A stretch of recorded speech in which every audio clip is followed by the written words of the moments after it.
दुनिया के किसी भी पापियों के अंदर यह विश्वास नहीं है कि हम किसी भी तीर्थ में जाएंगे तो हमारा पाप खत्म हो जाएगा। किसी नदी में हम चले जाएंगे तो हमारे दुष्कर्म सदा के लिए खत्म हो जाएंगे। किसी के मन में ऐसा विश्वास नहीं है, लेकिन पापी के अंदर भी यह विश्वास है, यदि संत की शरण में चले गए तो पाप होने नहीं पाएगा। सरदा तपनिसी ससी अपहरई, संत दरस जिमी पातक टरई।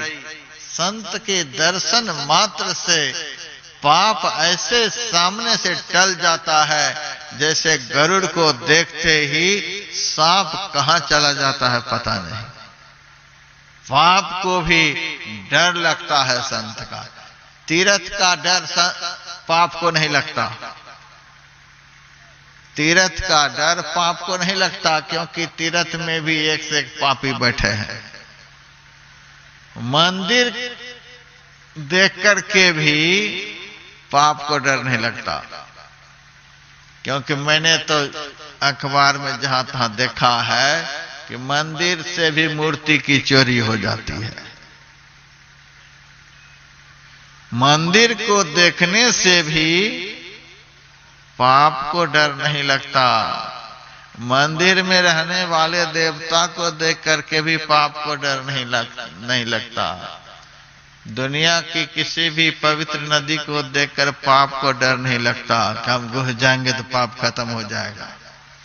लेकिन संत ही वह तीर्थ है, संत ही वह पवित्र नदी है, संत ही वह मूर्ति है, संत ही वह मंदिर है, जहां जाकर पाप को ऐसा डर लगता है, ऐसा डर लगता है कि वहां रह नहीं पाता, और इस कदर भाग जाता है कि पापी को भी उस पाप का पता नहीं चलता है।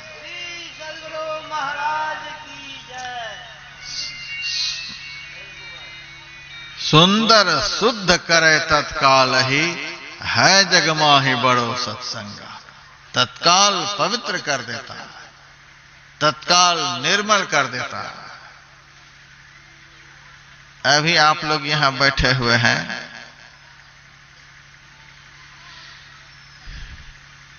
किसी के भी मुंह से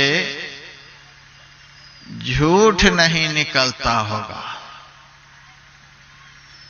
झूठ महापाप है, लेकिन अभी किसी से असत्य भाषण हो रहा है, किसी से नहीं हो रहा। झूठ यहां बैठते ही खत्म हो गया। कोई भी किसी की चीज को उठा नहीं रहे हैं, यहां बैठते ही चोरी का पाप खत्म हो गया। कोई चोरी नहीं कर रहा है। यहां बैठकर कोई भी किसी भी प्रकार के नशाओं का सेवन नहीं कर रहे हैं। यहां कोई भी मन वचन कर्म से किसी को दुख नहीं दे रहा है। यहां कोई भी दूसरे की मां बहनों को बुरी निगाहों से नहीं देख रहा है। यहां अभी कोई भी किसी की निंदा चुगली नहीं कर रहा है। कोई भी पाप किसी से हो रहा है? नहीं हो रहा। इससे सिद्ध होता है कि सत्संग में जाने से मनुष्य से कोई पाप नहीं होता। यह दुनिया का सबसे बड़ा सफाई अभियान है।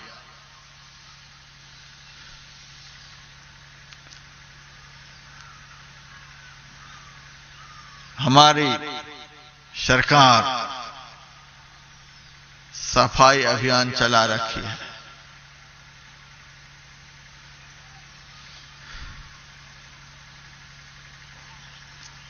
सड़कों की सफाई हो रही है, गलियों की सफाई हो रही है, घर आंगन की सफाई हो रही है। फिर भी जहां तहां कचरा दिख ही जाता है।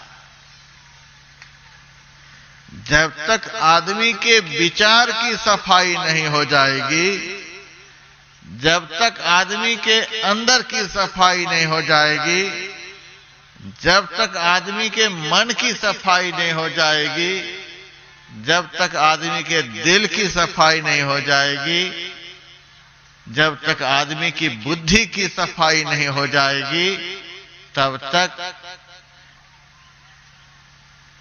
पूरी तौर से बाहर की सफाई नहीं हो सकती।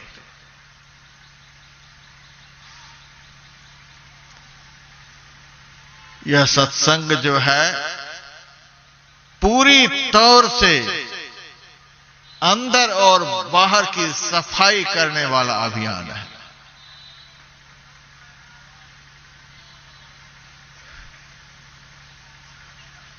मुंबई में मेरा सत्संग का कार्यक्रम था।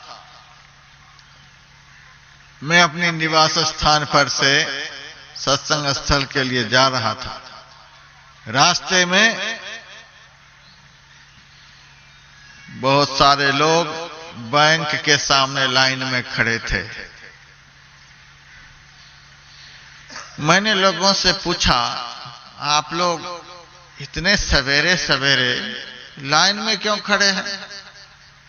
अरे महाराज, आपको पता नहीं है, 1000 और 500 के नोट बंद हो गए हैं। इन पुराने नोटों को बदलने के लिए हम लोग यहां लाइन में खड़े हैं। मैंने कहा, बैंक तो खुलेगा 10 बजे, अभी 8 ही बज रहा है, अभी से कहा के लिए लाइन में लगे हो? अरे महाराज, इतने पहले से खड़े हैं, फिर भी हम नोटों को बदल पाएंगे कि नहीं बदल पाएंगे? मैनेजर कह देगा कि पैसे खत्म हो गए, इसीलिए पहले से खड़े हैं। वो भी मुश्किल से 4000 बदलेंगे। मैंने कहा, 1000 और 500 के रुपए बंद हो गए हैं, बाकी रुपए तो चल ही रहे हैं, उन रुपए से काम चला लेना। अरे महाराज, बहुत पहले के दबे हुए सब पैसे हैं, यदि नहीं समय से बदल लेंगे तो पता नहीं। मैंने कहा, अभी तो 50 दिन के समय है, अभी तो 4-5 दिन ही हुआ है, फिर भी इतनी जल्दी? नोटों को बदलने के लिए इतनी जल्दी? अभी बहुत दिन बचे हुए हैं और समय भी बहुत बचा हुआ है। 10 बजे बैंक खुलेगा, तब तक चलो, मैं जा रहा हूं सत्संग करने के लिए। 2 घंटे तक मेरे सत्संग में बैठना। मेरे सत्संग में सब तरह की व्यवस्था रहती है। जमीन पर बैठने वाले जमीन पर बैठते हैं, दरी पर बैठने वाले दरी पर बैठते हैं, कुर्सी वाले कुर्सी पर बैठते हैं, मंच पर वाले मंच पर भी बैठते हैं। सब तरह की व्यवस्था होती है, चलो आराम से बैठना। तब एक आदमी ने कहा, महाराज, सत्संग में जाकर बैठने से क्या बदल जाएगा? मैंने कहा, सत्संग में जाने से क्या बदल जाएगा? सत्संग में बैठने से क्या बदल जाएगा? सारी दुनिया के सारे बैंकों में घुस जाने पर भी जितना नहीं बदल सकता, उतना सत्संग में 1 घंटा भी कोई बैठ जाए तो बदल जाएगा। तो सत्संग में जाने से क्या बदल जाएगा? मैंने कहा, बैंक के सामने घंटों खड़े रहोगे तो भी सारे नोट नहीं बदल जाएंगे, लेकिन सत्संग में आराम से बैठ जाओ, सत्संग में बैठने से तुम्हारा जीवन बदल जाएगा। संतों के पास जाकर बैठने से तुम्हारा मन बदल जाएगा, तुम्हारी बुद्धि बदल जाएगी, तुम्हारा विचार बदल जाएगा, तुम्हारा स्वभाव बदल जाएगा, तुम्हारे जीवन की दिशा और दशा बदल जाएगी। ऐसा बदल देने वाला दुनिया में कोई बैंक है, कोई पोस्ट ऑफिस है? पलटू साहब की वाणी है, जो जो गा सत्संग में सो सो बिगड़ा जाए। अब तक तो सुधरने की बात हो रही थी, अब थोड़ी बात बदल रही है। आप लोगों को लग रहा होगा यह महात्मा क्या अब सुनाने के लिए जा रहा है। जो जो गा सत्संग में सो सो बिगड़ा जाए। जो जो सत्संग में गया है, जिन्होंने जिन्होंने संत का संग किया है, सब बिगड़ गया। पलटू साहब से कोई कहे होंगे, महाराज फिर संत का संग कौन करेगा? पलटू साहब ने कहा, एक साधारण पढ़े लिखे विद्वान लोगों की बात तो समझ में नहीं आती है। एक साधारण से साधारण पुस्तक की बात लोगों को समझ में नहीं आती, इसीलिए विद्यालय जाते हैं, कॉलेज में पढ़ने के लिए जाते हैं, यूनिवर्सिटी में पढ़ने के लिए जाते हैं। दुनिया की विद्या का जहां अंत हो जाता है, वहां से संत की विद्या शुरू होती है। और उस विद्या की पराकाष्ठा पर जो पहुंचे हुए होते हैं, उनको संत कहते हैं। अर्थात अनंत ज्ञान की पराकाष्ठा जिसमें होती है, उनको संत कहते हैं।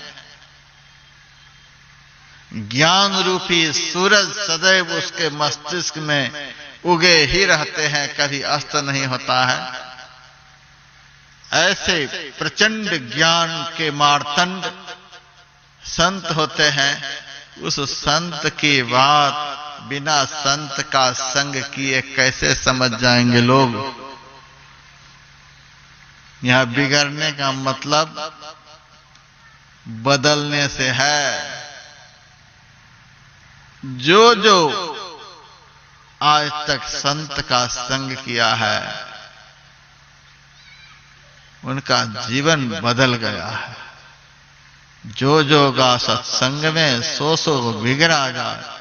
जो जो सत्संग में गए हैं, जिन्होंने जिन्होंने संत का संग किया है, वे सब बदल गए हैं, उनका जीवन बदल गया। जिनके संग से जीवन बदले नहीं, विचार बदले नहीं, स्वभाव बदले नहीं, आचरण बदले नहीं, विकार बदले नहीं, मन बदले नहीं, बुद्धि बदले नहीं, तो यही संत की भी कसौटी है। वह संत नहीं है।